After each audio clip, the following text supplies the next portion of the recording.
우리 옆 사람들과 한번 인사하겠습니다. 참 잘 오셨습니다. 큰 은혜 받으시기 바랍니다. 우리 오늘 참석한 우리 중고등부 학생들 또 청년부 회원들로 말미암아서 마지막 날 가장 많이 나온 새벽기도회가 된 것 같습니다. 제가 보기에는 감사를 드립니다. 자, 예루살렘 성이 회파됨으로 말미암아서 이스라엘 백성들이 엄청난 고난을 당했습니다. 그 고난은 이루 말할 수 없는 것이었어요. 자, 그런데 에가서 3장에 들어오면서 그 고난은 이스라엘 백성들에게만 임한 것이 아니라 오늘 이 글을 쓰고 있는 예레미야 자신에게도 임했다라고 이야기하고 있는 것을 보게 됩니다. 1절 말씀이 그렇게 시작하고 있죠. 여호와의 분노의 매로 말미암아 고난당한 자는 나로다. 나도 예외가 아니었다라고 이야기하고 있어요. 그리고 그 고난들을 구체적으로 자세하게 세밀하게 열거하고 있습니다. 좀 길지만 예레미야가 그 고난들을 이렇게 세세하게 자세히 언급한 데는 이유가 있을 것이, 그래서 우리도 한 절 한 절 생각해 보기를 원해요. 예레미야가 어떤 고난을 당했습니까? 2절 보세요. 나를 이끌어 어둠 안에서 걸어가게 하시고 빛 안에서 걸어가지 못하게 하셨다. 어두운 곳에 가두셨는지 아니면 눈을 가리고 이리저리 끌고 다니셨는지 빛 한 점 없는, 빛 한 줄기 들어오지 않는 깜깜한 곳에서 이리 부딪히고 저리 부딪히며 헤매이는 그런 고난을 당했다라고 말하고 있어요. 3절에서는 종일토록 손을 들어 자주자주 나를 치시는도다. 이렇게 말해서 안 됐지만 표현이 참 재밌죠. 종일토록 손을 들어 자주자주 나를 치신다. 얼마나 심하게 치셨는지는 잘 모르겠어요. 그러나 여러분, 매를 맞는 것도요, 크게 아프게 한두 대 맞는 것보다도 자주자주 맞는 게 훨씬 힘들어요. 한 대 때리고 1시간 있다가 또 한 번 때리고 또 1시간 있다가 또 한 대 때리고 잊어버릴만 하면 또 한 대 때리고, 여러분, 이거는 사람을 미치게 만드는 거예요. 지금 그런 매를 맞고 있다. 뭐 견딜 수 없이 아픈 어떤 그런 것이 아니라 자주자주 잊어버릴만 하면 또 한 번, 잊어버릴만 하면 또 한 번 나를 때린다라고 그렇게 말하고 있어요. 4절에도 보면 나의 살과 가죽을 쇠하게 하시며 나의 뼈들을 꺾으셨다. 이것은 좀 더 심한 고통을 이야기하죠. 자주자주 잠시도 쉬지 못하게 나를 괴롭게 하고 힘들 뿐만 아니라 나의 살을 찢고 나의 뼈를 꺾는 것과 같은 견딜 수 없는 그런 고통을, 그런 고난을 내게 주셨다. 5절에도 고통과 수고를 쌓아 나를 애우셨다. 견딜 수 없는 그런 고통들이 나를 둘러싸, 한두 개가 아니 나를 온통 둘러싸고 있는, 그래서 나로 하여금 꼼짝달싹 하지 못하게 만든다라고 말하고 있어요. 6절에서는 나를 어둠 속에 살게 하시기를 죽은 지 오랜 자 같게 하셨도다. 어둠 속에 나를 가두어 놓았다가 앞에서도 이야기했죠. 그런데 가두어 놓고 죽은 지 오랜 자 같게 하셨도다. 내가 살아있는지 죽어있는지를 몰라요. 왜? 나를 가두어 놓고 아무도 돌아보지 않는 거예요. 사람들 인기척도 들을 수가 없고 사람들 발자국 소리 하나도 들을 수가 없어요. 이거 도대체 내가 어디에 있는지, 살았는지 죽었는지, 사람들이 나를 기억이나 하고 있는지 알 수 없는, 여러분, 이것은 외로움을 지나서 두려움이 엄습하는 그런 지경에 처해 있는 그런 예레미야의 모습을 이야기하고 있어요. 어디에 갇혀 있어도요, 그래도 사람 지나가는 소리라도 들리고 뭐 말이라도 한두 마디 나눌 수 있다면 그래도 괜찮아요. 견딜만 해요. 내가 살아있다는 확신을 할 수 있어요. 그런데 아무도 돌아보지 아니하고 아무도 볼 수 없는, 아무와도 이야기할 수 없는 그런 가운데 나는 마치 죽은 자와 같이 되고 말았다. 7절에 보면 나를 둘러싸서 나가지 못하게 하시고 내 사슬을 무겁게 하셨다.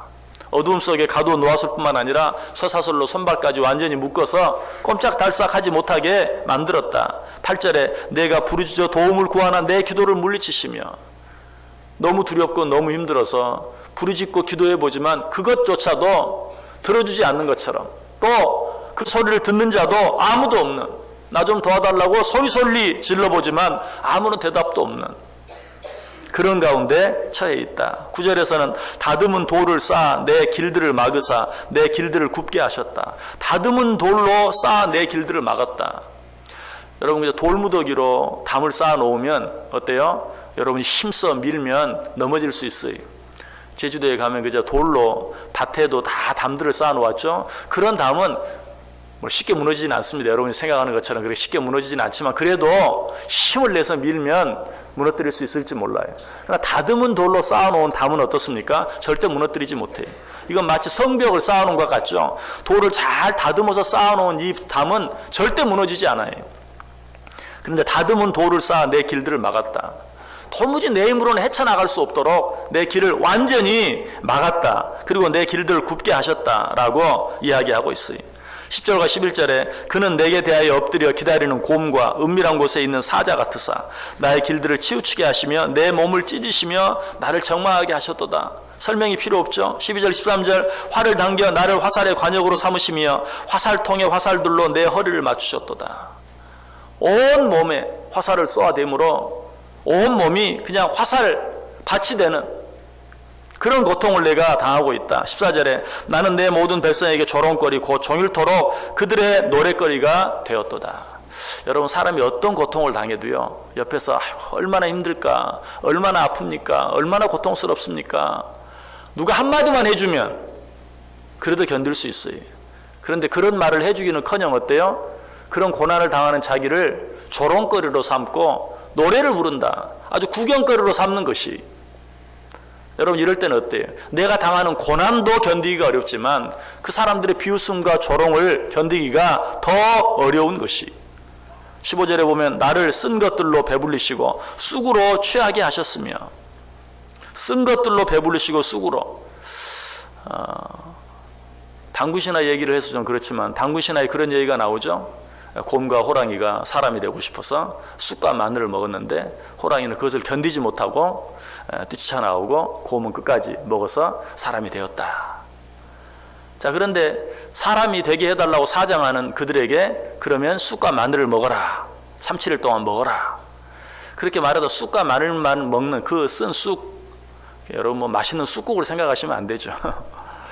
그 쓴 쑥을 날로 3-7일 먹는 것이 얼마나 힘들고 고통스러운 것이었으면 사람이 되기를 원하는 그들의 소원을 네가 3-7일 동안 쑥과 마늘을 먹으면 사람이 되게 해주겠다. 그런 이야기가 나왔을까? 한번 생각해 볼 만하죠. 그처럼 정말 쓰디쓴 그런 삶을 살게 하셨다라고 이야기하고 있어요. 16절 조약돌로 내 이들을 꺾으시고 재로 나를 덮으셨도다. 이것도 참 재미있어요. 이를 꺾으면 어때요? 좀 큰 돌멩이로 하나 퍽 치면 하나 깨질 건데 조약돌로 내 이를 꺾으신다. 한번 생각해 보세요. 바둑돌로 여러분의 이를 계속 하루 종일 치는 걸 생각해 보세요. 얼마나 고통스러워요. 어째는요 큰 일로 인해서 고통스러운 것도 있지만 그렇게 크지 않지만 나를 그냥 하루 24시간 놓아주지 않는 그런 어떤 고통들이, 고난들이, 염려들이, 근심들이 우리 가운데 있을 때가 있어요. 성경에도 보면 다투는 여인과 한 집에 사는 것은 이어 떨어지는 물방울과 같다라는 그런 말이 나오죠. 다투는 여인과 함께 사는 것, 여러분 그것이 이어 떨어지는, 여러분 뭐 큰 몽둥이로 한 대 맞는 것도 아프지만 여러분 가만히 뉘어놓고 여러분 머리에 물방울 한 방울씩 똑똑똑 떨어지게 해보세요. 한 30분만 지나면 그 물방울 한 개가 내 머리에 떨어지는 게 마치 큰 바위가 떨어지는 것 같아요. 견딜 수가 없어요. 실제로 어떻습니까? 한 방울씩 똑똑 떨어지는 그 물방울이 바위를 파요. 바위를 파게 해요. 여러분 엄청난 어떤 고통, 그것도 괴롭지만 조약돌로 내 이를 쳐서 부러뜨리는 것 같은 그런 어떤 계속되어지는 작은 고통, 아까도 앞에 나왔죠. 자주자주 나를 때리신다. 잊을만 하면 때리시고 잊을만 하면 때리시고 하는 이런 일들로 하여금 우리는 노이로제에 걸려 견딜 수가 없어요. 얼마나 힘들고 어려운지 몰라요. 지금 하나님께서 예레미야에게 그런 고난을 주셨다. 17절에 주께서 내 심령이 평강에서 멀리 떠나게 하시니 내가 복을 내어 버렸으며. 자, 육신적으로 그 어떤 일을 당하는 것, 이것도 괴롭고 힘들어요. 그러나 그것으로 인해 내 마음의 평안을 잃어버리는 것, 그야말로 이건 미치는 것이죠. 이게 바로 미친 거예요. 나로 하여금 미치게 만드신다. 내 마음속에 모든 평강이 떠나게 하신다 라고 이야기하고 있어요. 철저한 불안과 불행의 자리에 내던져졌다는 것이. 18절 보세요. 스스로 이르기를 나의 힘과 여호와께 대한 내 소망이 끊어졌다. 정말 이제는 내가 할 수 있는 일이 아무것도 없는, 내가 해결할 수 있는 일이 아무것도 없는, 더 이상은 견딜 수 없는 것과 같은 그런 자리에 처해졌다. 철저한 무능과 완전한 절망의 상태에 빠졌다라고 고백하고 있어요. 자, 예레미야가 도대체 어떤 잘못을 저질렀길래, 물론 털어 먼지 안 나는 사람 없다. 예레미야도 잘못이 있었겠죠. 그러나 이 고통들은 예레미야가 고난과 고통을 당한 만큼 주어진 고통이라기보다는 예레미야로 하여금 정말 지금 예루살렘 성이 완전히 회파되어져서 그 가운데서 엄청난 고난과 고통을 당하고 있는 이스라엘 백성의 지도자로서 그들이 당하는 고통을 예레미야로 하여금 느끼고, 그리고 그들을 도울 수 있게 하기 위해서 그들의 고난을 온전히 느끼고 그들의 고난에 예레미야도 함께하며 그들을 잘 도울 수 있는 그런 자로 세우기 위해서 하나님께서 예레미야에게 이런 온갖 종류의 고난과 고통들을 허락하셨을 거예요. 오늘 우리 주님께서 우리를 위해 십자가를 지시고 죽어주신 날이, 예수님께서도 그러셨어요.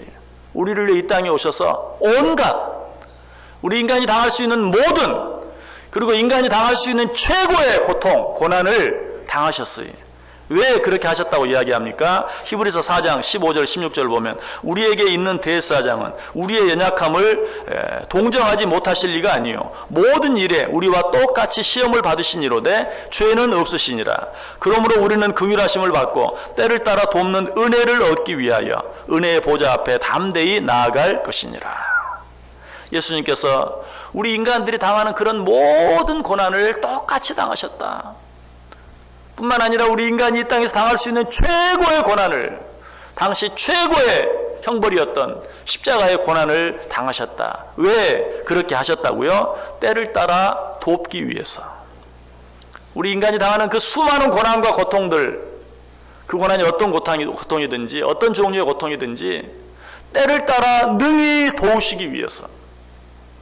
여러분, 어떤 고난, 어떤 고통을 당하고 있습니까? 우리 주님이 모르시는 고난은 없어요.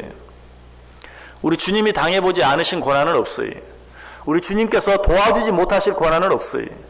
우리를 때를 따라 능히 도우시기 위하여 그 모든 고난들을 친히 당하셨다. 예레미야 선지자가 이런 고난을 당한 것도 마찬가지였어요. 지금 예루살렘 성이 회파됨으로 말미암아서 그 안에서 고통당하고 있는 하나님의 백성들, 이스라엘 백성들을 능히 돕는 자로 세우시기 위하여.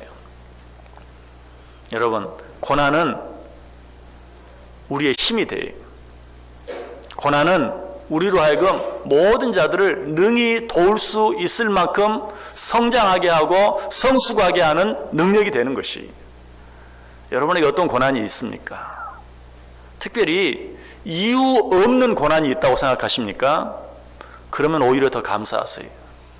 그 고난은 틀림없이 나 자신에게 유익이 되게 하기 위해서, 나를 더 강하게 하기 위해서, 그래서 나뿐만 아니라 내 주위에 있는 모든 자들을 능히 도울 수 있는 자로 세우기 위해서, 그런 자리에까지 우리를 올려놓으시기 위해서 주시는 고난인 줄 믿으시기 바랍니다. 물론 생각나는 죄가 있고 마땅히 회개해야 할 죄가 있다면 회개해야죠. 죄에 대한 징계일 수도 있어요. 죄에 대한 형벌일 수도 있어요. 그러나 아무리 생각해도 이유를 알 수 없고 이유 없는 고난, 도대체 하나님께서 왜 이렇게까지 나에게 하시는지, 오늘 예레미야 선지자가 지금 앞에서 1절에서 18절까지 계속해서 하는 이야기가 무엇입니까? 도대체 왜 하나님께서 이렇게 하시는지 이해할 수 없는, 정말로 온갖 내가 왜 이런 고난을 당해야 되는지 알 수 없는 그런 고난들이 나에게 임하고 있다. 왜? 하나님의 백성들을 능히 잘 돕는 자로 세우기 위하여 하나님께서 그런 일들을 허락하셨다는 것이. 예레미야 선지자는 이 사실을 깨달았어요. 그래서 19절, 20절, 21절에 이렇게 말합니다. 내 고초와 재난, 곧 쑥과 담즙을 기억하소서. 내 마음이 그것을 기억하고 내가 낙심이 되오나 이것을 내가 내 마음에 담아 두었더니 그것이 오히려 나의 소망이 되었사오문. 완전한 절망 가운데 빠졌는데 그 절망 가운데서 하나님께서 왜 나에게 이렇게 하시는지를 깊이 생각했더니 그것이 오히려 나에게 소망이 되었다라고 이야기하고 있어요. 철학자 키에르케고르가 죽음에 이르는 병이라는 책을 썼어요. 그 책의 주제가 한마디로 말하면 뭡니까? 완전한 절망에 이르렀을 때 비로소 하나님을 만났다. 완전한 절망에 이르렀을 때 비로소 소망을 찾았다. 역설이죠.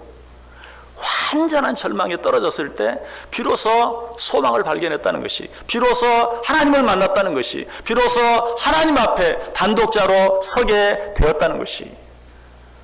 여러분, 어쩌면 우리로 하여금 정말 하나님을 온전히 만나게 하기 위해서 아까 그렇게 길게 설명했던 것처럼 아무런 희망도 없는 깜깜한 어두운 곳, 도무지 견딜 수 없는 절망의 자리까지 우리로 하여금 내려가게 하실 때도 있는 것이.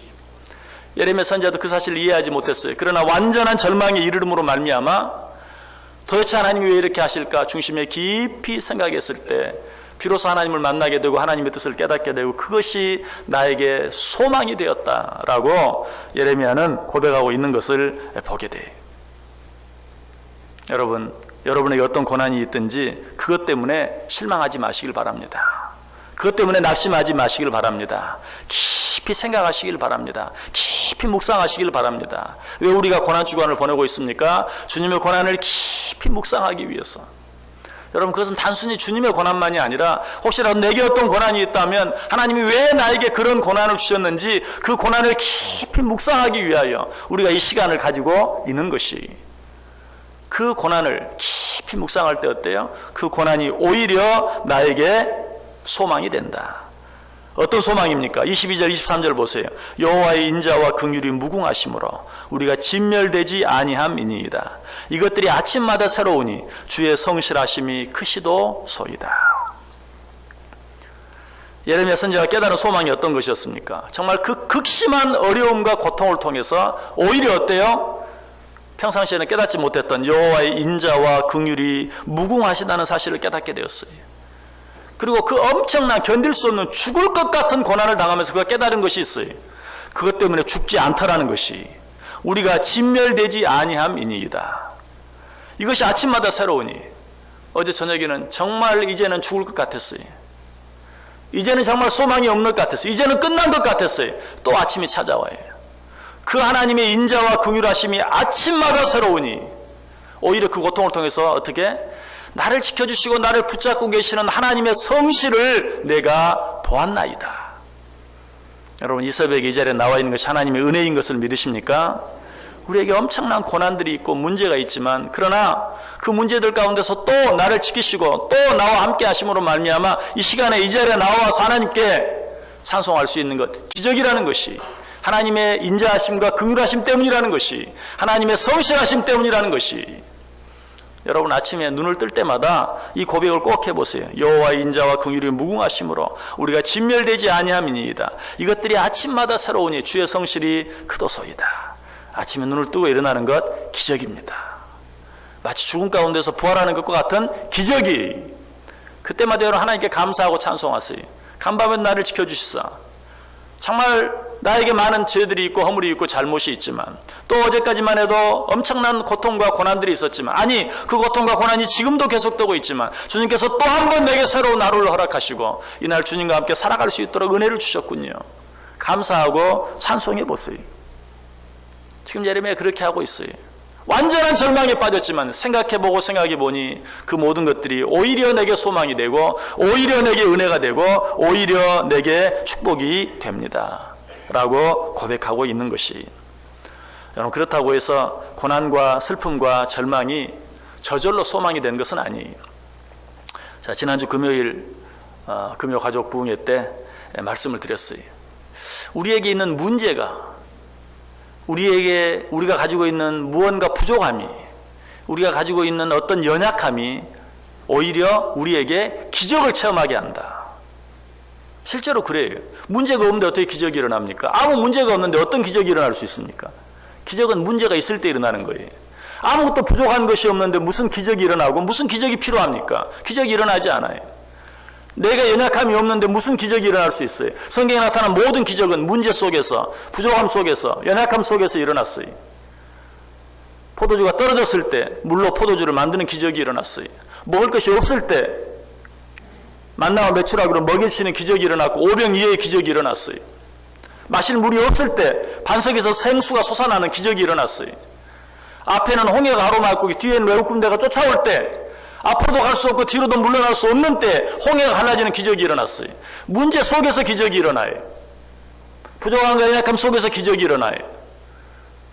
그러나 문제 자체가, 부족함 자체가, 연약함 자체가 기적을 만들어냅니까? 그렇지 않죠.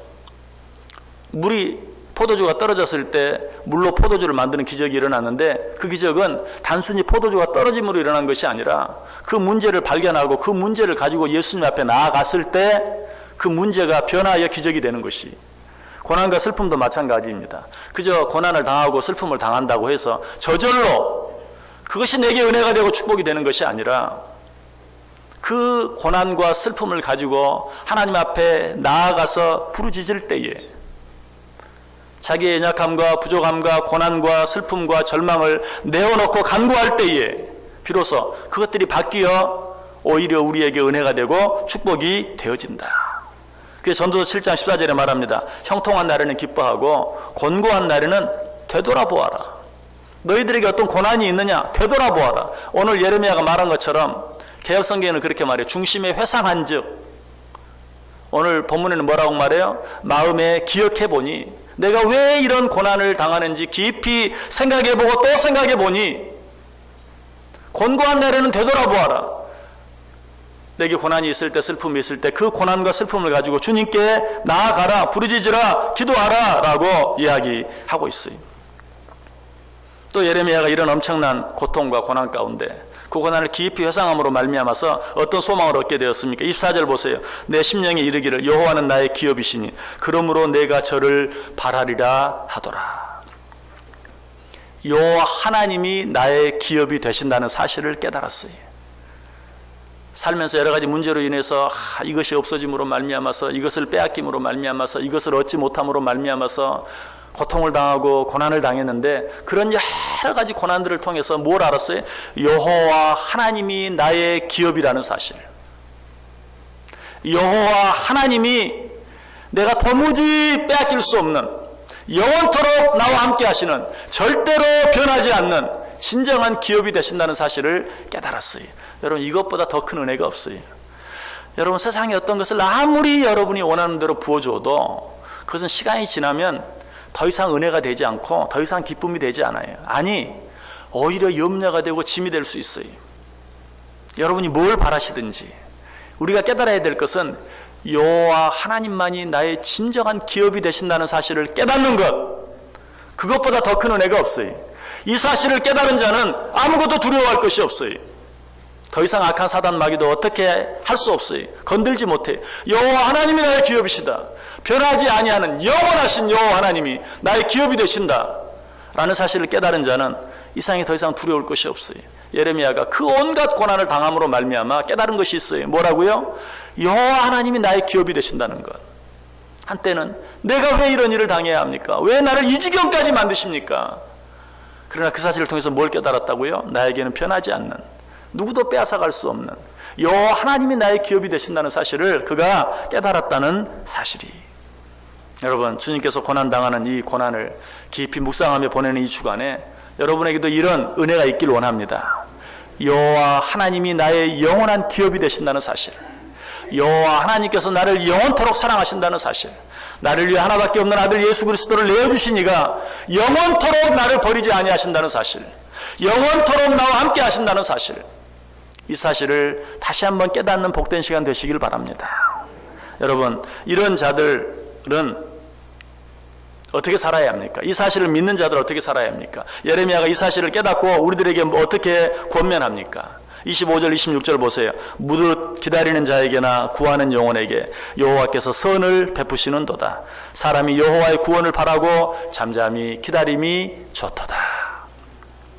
정말 여호와 하나님이 여러분의 기업이 되시는 거 믿으십니까?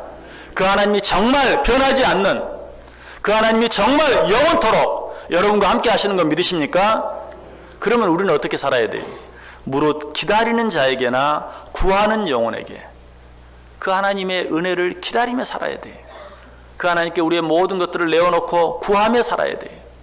그렇게 하면 하나님이 어떻게 하신다고요? 여호와께서 선을 베푸시는도다. 우리 하나님이 선하심을, 우리 하나님이 선한 분이심을, 우리 하나님은 합력하여 선을 이루시는 분이신 것을 우리로 하여금 깨닫게 해주시고 알게 해주신다라고 말하고 있어요. 그래서 계속해서 말합니다. 사람이 여호와의 구원을 바라고 잠잠히 기다림이 좋도다. 조급하지 말아라. 좀 속되게 이야기하면 설레발 치지 말아라. 너무 성급하게 생각하고 그것 때문에 성급하게 원망하고 성급하게 불평하지 말아라. 네가 하나님을 믿느냐? 하나님이 너의 영원한 기업이 되시는 것을 믿느냐? 그렇다면 잠잠히 기다릴 줄 아는 것이 좋다. 거기서 끝나지 않아 좀 더 적극적으로 말합니다. 27절 28절 사람이 젊었을 때 멍에를 메는 것이 좋으니 혼자 앉아서 잠잠할 것은 주께서 그것을 메우셨음이라. 오늘 참 우리 청년들이 이렇게 함께하게 됐는데 이런 말씀 주시는 것 우연이 아닌 줄 믿습니다. 사람이 젊었을 때 멍에를 메는 것이 좋으니 뭐 어리든지 젊든지 늙었든지 모든 하나님이 허락하신 고난은 우리에게 유익이 돼요. 그런데 특별히 젊은 자들에게는 더 유익이 된다라고 말하고 있어요. 우리 요즘 청년들 정말 어렵다 힘들다라고 말을 많이 해요. 정말 힘들고 어려운 시대예요. 그런데 그것이 여러분들에게 더 큰 축복이 되는 줄 믿습니다. 그 사실을 믿어야 돼요. 하나님께서 왜 우리 세대를 이렇게 어렵게 하십니까? 물론 그렇게 어렵지 않은 세대가 한 번도 없었어요. 그런데 정말 지금 이 시대가 특별히 여러분들에게 더 어려운 것처럼 느껴진다면 더 큰 기대를 가지고 감사하세요. 성경이 분명히 이야기해요. 사람이 젊었을 때 멍에를 메는 것이 좋으니 우리들이 하는 말과 똑같이 뭐라고요? 젊어서 고생은 사서도 한다. 왜? 그만한 가치가 있으니까.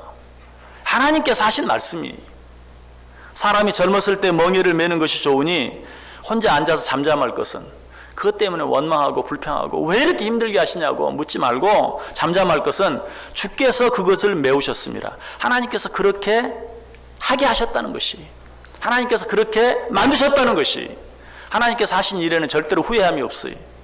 하나님께서 하신 일에는 절대로 잘못될 리가 없어요. 그만한 대가를 준비하시고 그 일들을 하게 하시고 이 사회가 어때요? 틀림없이 점점 어려워질 거예요. 점점 힘들어질 거예요. 이제 그 일들을 감당하기 위해서는 훈련도 더 잘 받아야 돼. 하나님이 아시기 때문에 그만큼 더 힘들게 하시는 것이. 우리 청년들 꼭 기억하시길 바랍니다. 사람이 젊었을 때 멍에를 메는 것이 좋으니 혼자 앉아서 잠잠할 것은 주께서 그것을 메우셨습니다. 하나님이 그 짐을 주셨어요. 어떤 사람이 주는 거 아니, 여러분의 부모가 그렇게 하는 거 아니, 이 세상이 그렇게 하는 거 아니. 하나님이 여러분을 사랑하시고 여러분에게 더 큰 기대를 가지고 그렇게 하셨다. 그러면 어떻게 해야 되겠어요? 그것도 가지고 하나님 앞에 나아가야 돼. 그리고 그 고통 나를 위해 주신 것인 줄 알고 오늘 예레미야에게 그 엄청난 고통을 주신 것이 하나님께서 이스라엘 백성들과 함께 더 잘 돕게 하기 위해서, 더 큰 힘이 되게 하기 위해서 그렇게 하신 것처럼 여러분들에게 특별한 어려움을 주셨다면 하나님께서 여러분들에게 더 큰 일을 하게 하기 위해서 하나님이 그렇게 하시는 것인 줄 믿고 감사할 수 있기를 바랍니다. 그리고 또 어떻게 해야 합니까? 29절 보세요. 입을 티끌에 댈지어다 혹시 소망이 있을지로다. 입을 티끌에 댄다는 게 뭐예요? 이건 회개한다는 말이에요.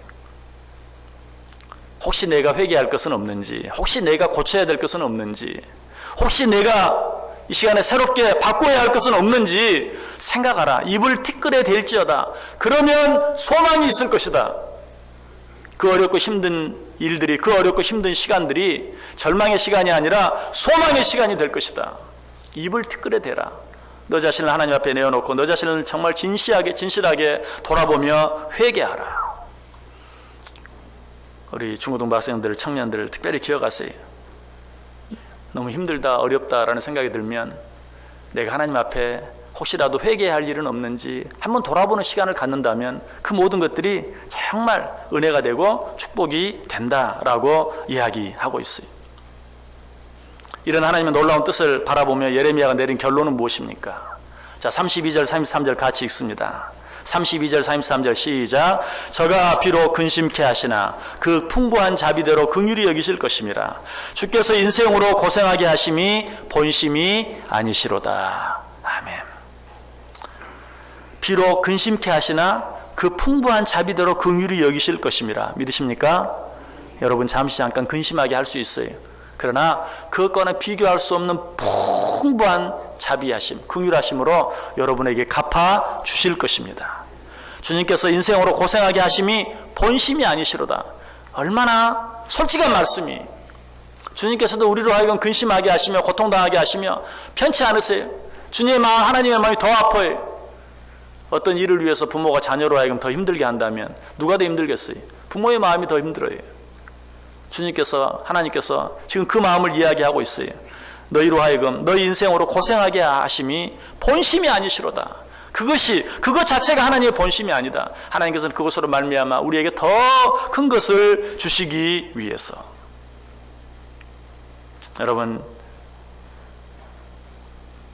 여러분에게 어떤 고난이 있습니까? 그 고난 속에 감추어진 하나님의 뜻, 하나님의 본심이 무엇인지 한번 깊이 생각해 보시길 바랍니다. 먼저 회개할 죄가 있다면 회개하시기 바랍니다. 그리고 너무 조급하게 생각하지 마시고 잠잠히 기다려 보시기 바랍니다. 잠잠히 기다릴 뿐만 아니라 하나님께 간절히 기도해 보시기 바랍니다. 그러면 하나님께서 어떻게 해주십니까? 아까 25절 보았죠? 기다리는 자들에게나 구하는 영혼들에게 여호와는 선하시도다. 하나님을 믿고 하나님의 본심을 믿고 어떤 일 가운데서든지 원망하거나 불평하지 아니하고 기뻐하며 감사하며 찬송하며 하나님 앞에 기도로 나아가는 자들, 하나님께서는 절대로 실망시키지 아니하시고 그들에게 어떻게 해요? 여호와는 선하신 것을 확실히 보여주실 것이다.